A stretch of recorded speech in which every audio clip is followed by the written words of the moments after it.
Okay, guys, let's talk. Hey,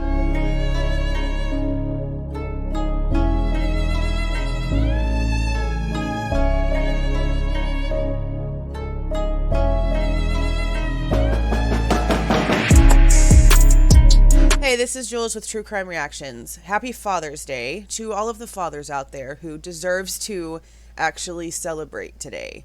And I really feel bad for the Idaho 4 families because this is going to be first Father's Day with a missing child. That's going to be really hard, especially for Maddie's family.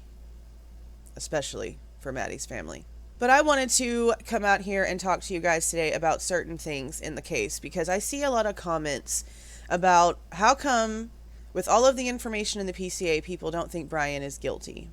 And a lot of people that question this investigation or if Bryan really is the guy or not, we get labeled as Bryan fans or just, I don't know, a bunch of weird crap. It just keeps popping up on channels that actually question both sides. And honestly, it's a little stupid. And I feel like people that don't understand the reason why we're doing this need to just stay off of the internet because their brains obviously just can't compute complexity. Because here is where people with brains actually come out and have conversations. And on TV is where people without brains are told what to say. Some people should just stay over there. Now, when we're sitting here trying to poke holes in a PCA, we're not trying to. They're already there. We're just calling them out. And the biggest issue with this is that this isn't just somebody who killed one person and we're trying to figure it out. Okay? This is somebody who they have yet to show us a connection to 4 different victims. 4 different victims. This person that did this, whether it be Bryan or not, is the definition of a psychopath. I don't care about this incel BS. I don't care about any other verbiage going around. The basis of this is that whoever did this is a dangerous, violent, selfish psychopath. And they do not belong among us. And they definitely do not deserve to be breathing oxygen. The problem is that with everything that we are seeing being done incorrectly in this case, and yes, regardless of what anyone tries to act like, we aren't sitting here having so many discussions constantly because we're imagining the things that we are seeing. We are showing the issues to you in black and white, straight from law enforcement body cam, straight from law enforcement documentation connected to the case. We're not pulling things directly off of social media and just going off with it completely without there being some sort of correlation to official documents, official things happening in the case.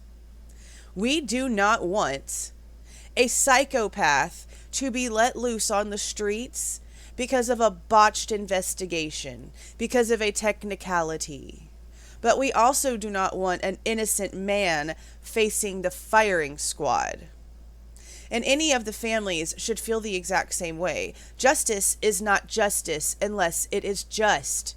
And just because someone has been arrested in this case does not mean that it is over. It could literally just be beginning. Because think about it.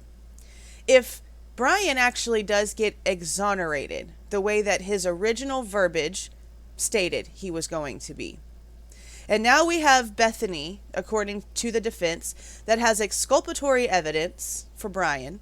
And the very definition of exculpatory is to exonerate the defendant.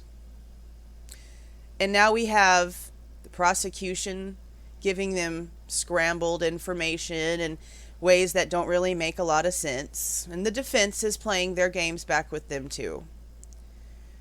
But what if after all of this, Bryan is let go because he is exonerated, because there is exculpatory evidence to release him from these charges? Then what?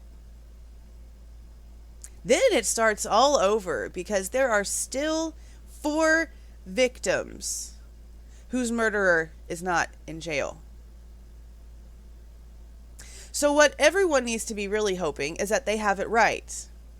Because either they don't have it right, and we are still all in danger. Everyone in that area is still in danger. There is a psychopath who just killed 4 people and got away with it on the loose with probably a huge brain and ego just ready to pounce. But if he isn't innocent and he does get out, then he's already killed 4 people and got away with it. And just because his name is now spread everywhere doesn't mean he won't be able to go somewhere to live a normal life, to where he can do it all over again. We do not want the wrong person in either way that this goes. We're not going to sit here and act like, oh, they got the guy, case closed, when we have brains and we can read things and we can see things are not being done correctly. And it's not just on one end. We see that we have issues with Moscow PD itself. Well, then we go and we look in through Don Daniels' information, who's a WSU officer, and we find out she mishandled blood evidence for 10 days, and she took it upon herself to ask the court to exclude the genealogical DNA evidence when it came to actually signing for the warrant. That's 2 agencies.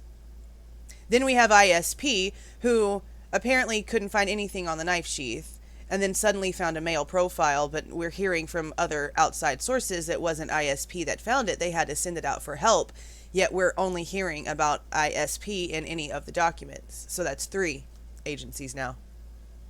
See, this isn't just us trying to make something out of nothing. These nothings are somethings, and those somethings are there. That's the problem. We don't want a psychopath on the loose, and we don't want an innocent man in jail. I mean, it's not really a hard concept.